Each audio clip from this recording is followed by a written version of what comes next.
ذل bye Ahmad Rao. Episode 1. اعلان. Number 1.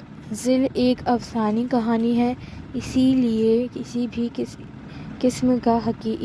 قسم کی حقیقت تلاش کرنے کے بجائے اسے ایک افسانے بنائی کے طور پر پڑھا اور پرکھا جائے. نمبر 2. ناول پڑھتے ہوئے کسی بھی مقام پر اگر آپ یہ محسوس ہو کہ کہانی آپ کے لیے مناسب نہیں ہے، یا کسی منظر، مکالمے یا صورتحال سے آپ کا ذہن یا جذباتی طور پر تکلیف پہنچے، تو برائے مہربانی کہانی کو وہیں پر چھوڑ دیں. ہر کہانی ہر انسان کے لیے نہیں ہوتی، شاید ذل آپ کے لیے نہ ہو. نمبر 3. کہانی میں موجود سب کردار غیر مسلم ہیں. ان کا طرز زندگی، زبان، مکالمے، رہن سہن اور پہچان، اوڑھنے کا انداز اسی پس منظر کو مد نظر رکھتے ہوئے لکھی گئی ہے.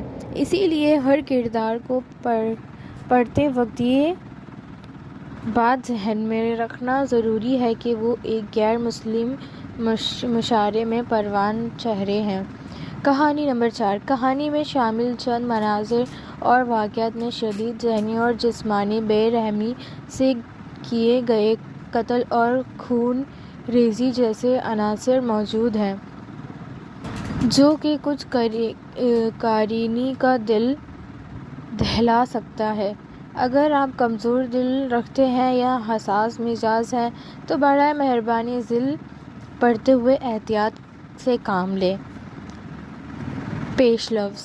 ذل میری تیسری تحریر ہے، میری تیسرا ناول ہے. ذل کو میں نے اپنی زندگی کے سب سے کٹھن حالات میں لکھا ہے، اسی لیے ذل میرا مشکل وقت کا ساتھی ہے. فروری 2025 میں اختتام پر ذل کی کہانی اچانک ہی میرے دماغ میں جگمگائی، اور تب سے ہی میں نے اس کہانی کے بارے میں سوچنا شروع کر دیا.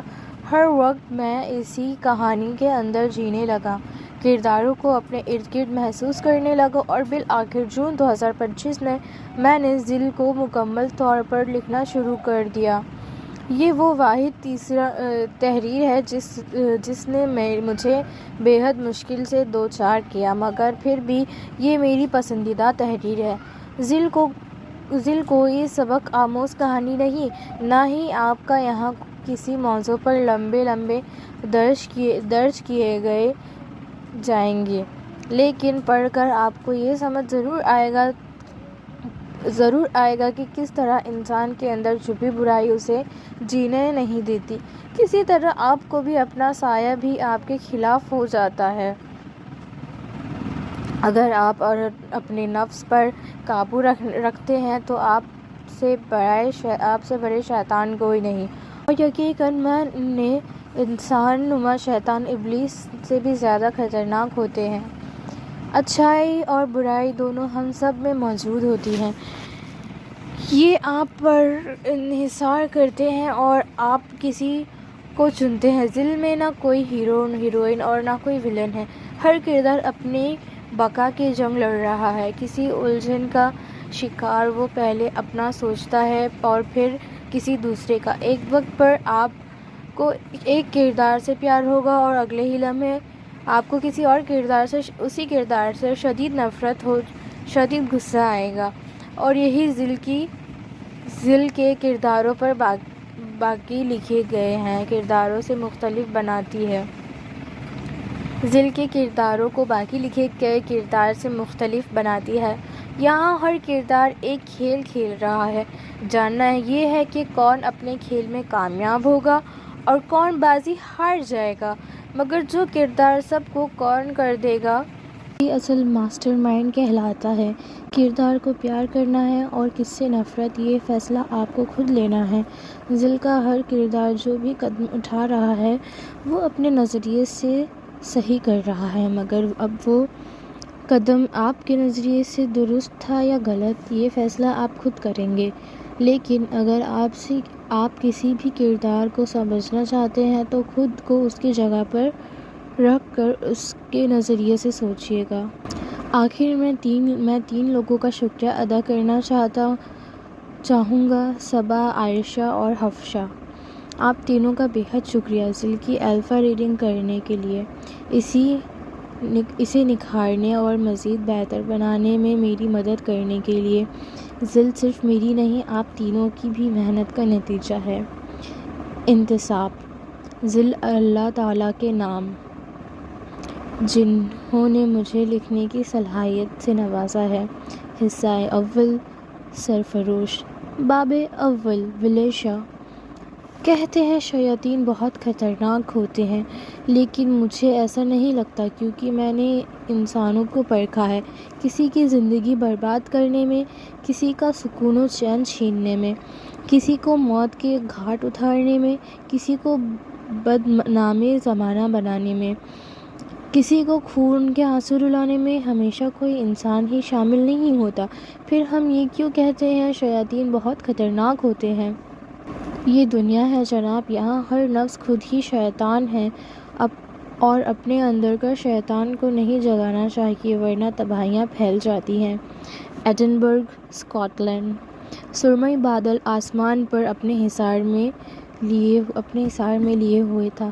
تیز ہوائیں جیسے سب کچھ اپنے ساتھ اڑا لے جائیں گی۔ شہر سے دور گھنے جنگل میں ہیبت ناک اندھیرا تھا، خاموشی اور پر اسرارت سے بھرا جنگل کسی کی سسکیاں کی آواز سن سکتا تھا۔ یہاں موجود ایک ایک درخت اس بات کی گواہ دے رہا تھا کسی کے ایک روح کو کچھ شیطان تنگ کر رہے ہیں۔ وہ ان شیاطین کے چنگل میں پھنس چکا تھا۔ نیچے زمین پر پڑا اس کا بے لباس وجود ابھی ہلکے ہلکے ہوش میں واپس آیا تھا۔ اپنے سامنے 3 لوگوں کو دیکھ کر وہ پھر سے کانپ اٹھا۔ تو یعنی یہ خواب نہیں، یہ حقیقت تھی، دردناک حقیقت۔ اس کے وجود میں خوف کی لہر دوڑ گئی، آنکھیں درد اور حیرت کے مارے پھٹی کی پھٹی رہ گئی۔ وہ جس تکلیف میں تھا، اگر اس کا بس چلتا تو وہ چلا چلا کر پورے جنگل کو اپنا درد کا شدید اندازہ کرواتا، پر افسوس کچھ بھی اس کے بس میں نہیں تھا۔ اس کے منہ میں ایک بہت بڑا لوہے کا گولا ڈالا گیا تھا، جس سے نہ تو وہ نگل سکتا تھا، نہ ہی باہر نکال سکتا تھا۔ ہاتھ پاؤں زنجیر میں بندھے ہوئے تھے۔ سامنے کھڑے 3 وجود، جن کے چہرے ماسک میں ڈھکے ہوئے تھے، ان میں سے 2 کے ہاتھ میں کلہاڑی اور ایک کے ہاتھ میں آری۔ اسے موت سے ڈر نہیں لگ رہا تھا، موت سے پہلے جو اسے برداشت کرنا پڑے گا اس سے خوف آ رہا تھا۔ وہ ہاتھ میں آری لیے آگے بڑھا، پھر اسے وجود کے پاس آ کر بیٹھا۔ ایلیشیر تھر تھر کانپنے لگا۔ اسے اپنا سانس اٹکتا محسوس ہوا۔ آخر اس کے جسم کے قریب آ رہا تھا، آری اس کے جسم کے قریب آ رہی تھی، اور وہ بے بسی کے مارے زروقتار رونے لگا۔ اب آری اس کے گردن پر رکھی جا چکی تھی۔ سیاہ لبادرا اور ہے آدمی نے اپنے ماسک اتارا، ایک گہری مسکراہٹ سے ایلیڈیر کو دیکھا، اور ایلیڈیر کے وجود میں سنسنی پھیل گئی۔ آنکھیں اس کے چہرے میں جامد ہو گئیں۔ وہ حرکت نہ کر پایا۔ تمہیں میرے راستے میں نہیں آنا چاہیے تھا، کبھی کسی کو تنگ نہیں کرنا چاہیے، مگر جب بھی کوئی اس کے راستے میں خلل ڈالے تو وہ برداشت نہیں کرتا۔ وہ خونخوار نگاہوں سے ایلیڈیر کو دیکھ رہا تھا، چہرے پر جنون اور غصہ طاری تھا۔ پھر اس نے بنا ایک پل ضائع کیے آری کا ایک زوردار وار ایلیڈیر کی گردن پر کیا، اور ایلیڈیر کو چیخنے چلانے کا بھی موقع نہ مل پایا۔ اس کا خون ابل کر باہر آنے لگا۔ ایلیڈیر تڑپ تڑپ کر اپنی آخری سانسیں لینے لگا۔ وہ موت کا فرشتہ اپنی نگاہوں کے عین سامنے دیکھ سکتا تھا۔ اس کا آخری وقت آن پہنچا تھا۔ ذہن میں گونجتی اپنی بیٹی کی آوازیں، اس کا مسکراتا چہرہ، اس کا لمس، فقط یہ کہ اپنے آخری لمحوں میں اسے اپنی بیٹی کی بے تحاشا یاد آئی۔ نہ جانے وہ اس کے بغیر کیسے رہے گی، وہ تو بہت چھوٹی تھی، اسے ایلیڈیر کی ضرورت تھی، وہ رو رہا تھا، سانسیں اکھڑ رہی تھیں، اسے اپنی نہیں اپنی بیٹی کی فکر تھی۔ ذہن کے پردے کے آگے ایک آخری بار اپنی بیٹی کی تصویر جمائی گئی اور پھر تھک ہار کر اس نے موت کو گلے لگا لیا۔ اس کا جسم جھٹ سے بے تاثر ٹھنڈا پڑ گیا۔ وہ ایلیڈیر کے پاس اٹھا اور اس کے بے جان جسم کو دیکھنے لگا، پھر اپنے ساتھیوں کو ہاتھ کا اشارہ کیا۔ اشارہ ملتے ہی وہ دونوں آگے بڑھ آئے اور ہوا میں کلہاڑی لہرائی۔ ناٹ دی فیس، چہرے پر نہیں۔ اپنے باس کا حکم مانتے ہوئے ان دونوں نے چہرے کے علاوہ ایلیڈیر کے جسم کے چھوٹے چھوٹے حصوں میں تقسیم کرنا شروع کر دیا۔ خون کے چھینٹے اس کے چہرے پر آ کر گرے تو اس نے گہرا سانس لیتے ہوئے آنکھیں موند لیں، پھر اپنے چہرے پر لگا خون انگلیوں سے صاف کیا۔ "اٹس ڈیلیشیس، یہ مزیدار ہے"، وہ انگلیوں پر لگے خون کو چاٹتے ہوئے بولا۔ اس نے ایسا خون پہلے کبھی نہیں چکھا تھا۔ ایلیڈیر کے خون کی خوشبو اسے دیوانہ کر رہی تھی۔ وہ واپس نیچے ایلیڈیر کے پاس بیٹھا، بلکہ نہیں، وہ ایلیڈیر کے پاس نہیں، ایلیڈیر کے وجود کے ہوئے دوران درجن ٹکڑوں کے پاس بیٹھا۔ اس کی چھاتی کھلی ہوئی تھی۔ اس نے اپنا ہاتھ اس کی چھاتی کے اندر پھیرا۔ چند لمحوں میں ہی اس کا ہاتھ ایلیڈیر کے خون سے لت پت ہو چکا تھا۔ اس نے اپنا وہ ہاتھ چاٹنا شروع کر دیا۔ سکون، بے حد سکون۔ چند لمحوں بعد اس کی نظر ایلیڈیر کے چہرے پر جا کے ساکت پڑ رہا تھا۔ اس کی سرمئی آنکھیں، سحر انگیز آنکھیں، ایسی مقناطیس نما نگاہیں جو کسی کو بھی اپنے جانب کھینچ سکتی تھی۔ اس نے اپنے جیب سے ایک چاقو نکالا۔ کچھ لمحوں کے بعد ایلیڈیر کی آنکھیں اس کے ہاتھ میں تھیں اور وہ کبھی اسے اچھالتا، کبھی انہیں پکڑتا، جیسے وہ کوئی کھیلنے والی چھوٹی سی گیند ہو۔ "اس کی فیملی میں کون ہے؟" وہ اپنے ایک آدمی کی طرف دیکھتے ہوئے بولا۔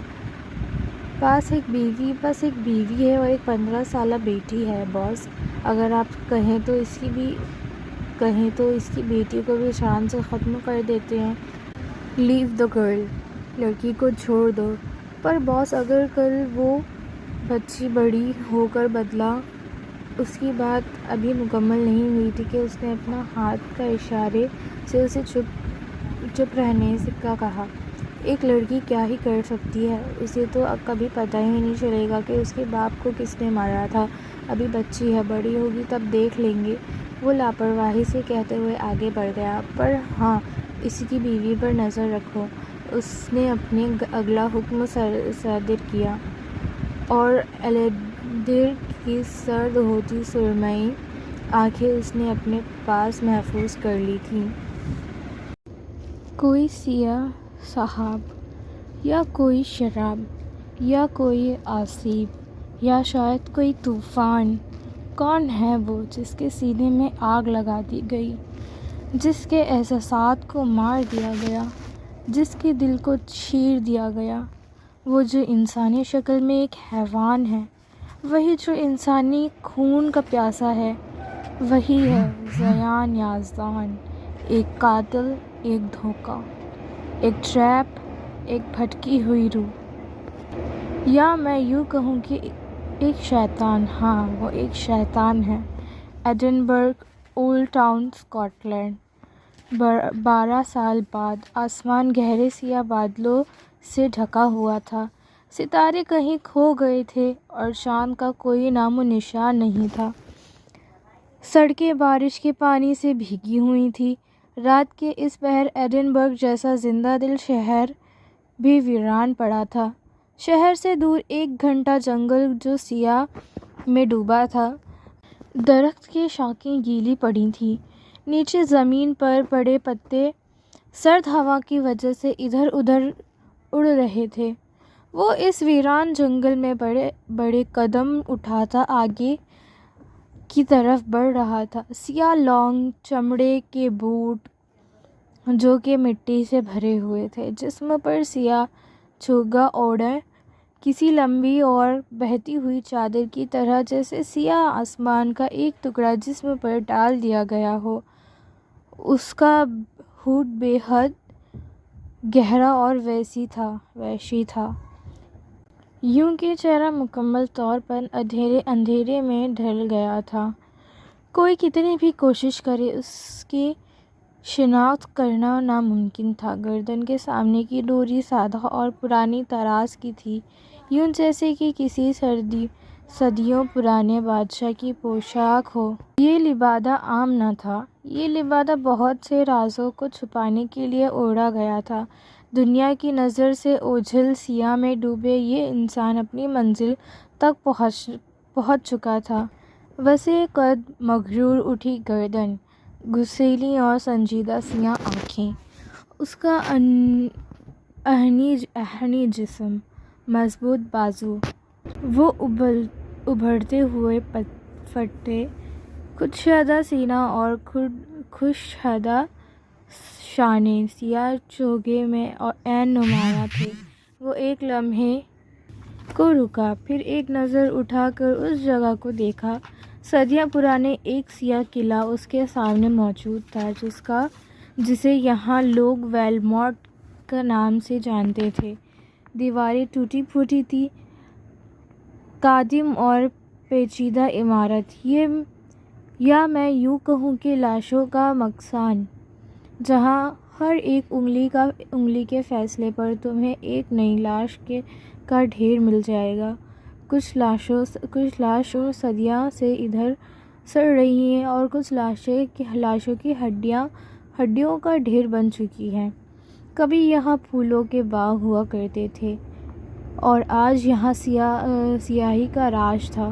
کبھی یہاں لوگ آباد تھے اور آج یہاں بس لاشوں کا ڈھیر موجود ہے۔ اس نے آگے بڑھ کر قلعے کے گیٹ کے اندر کی طرف دھکیلا۔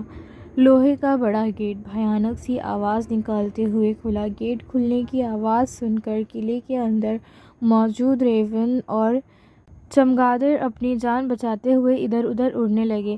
اب اس کے قدم آہستہ آہستہ قلعے کے اندر بڑھ رہے تھے۔ قلعے کے اندر اندرونی دروازہ بند تھا اور اپنی بائیں جانب بڑھا۔ سامنے برگد کا درخت تھا، جس کی شاخیں میدان میں پھیلی ہوئی تھیں۔ درخت کے ساتھ ایک آدمی لوہے کی زنجیروں میں بندھا ہوا تھا۔ اپنے قریب زیان کو آتا دیکھ کر اس کے چہرے کا رنگ سفید پڑ گیا، آنکھوں کے سامنے موت کا سایہ منڈلانے لگا۔ وہ چیخنا چاہتا تھا، مدد کے لیے کسی کو پکارنا چاہتا تھا۔ پچھلے 2 دن سے وہ یہی تو کر رہا تھا، مگر یہاں لاشوں کے سوا اس کی کوئی چیخ و پکار سننے والا نہیں تھا۔ اس کے جسم پر سفید لبادہ پہلے ہی اوڑھا دیا گیا تھا، یعنی وہ کفن موت سے پہلے ہی پہنا دیا گیا تھا۔ اس آدمی نے حرکت کرنے کی کوشش کی، لیکن وہ ہل بھی نہیں پایا۔ زیان اس کے قریب آ کر رکا، پھر اپنے سیاہ لبادے کی اندرونی جیب میں ہاتھ ڈالا۔ جیب سے ہاتھ باہر نکالنے کے بعد اس کے ہاتھ میں چند 6 انچ لمبی کیلیں موجود تھیں۔ دوسرے ہاتھ میں ایک چھوٹی سی ہتھوڑی پہلے سے ہی پکڑی ہوئی تھی۔ چہرے پر ایک شیطانی سی مسکراہٹ ابھری جو اس آدمی کو خوب دکھائی دی تھی۔ اس نے اپنا تھوک نگلا۔ مجھے جانے دو، اس نے منت کرنا چاہی، لیکن اس سے پہلے کہ وہ کچھ اور بولتا، زیان نے اس کے منہ بری طرح نوچا، پھر گدی سے اس کی زبان پکڑ کر باہر نکالی۔ اپنے گلے میں مالا کی صورت میں پہنا چھوٹا سا خنجر اس نے قریب کیا۔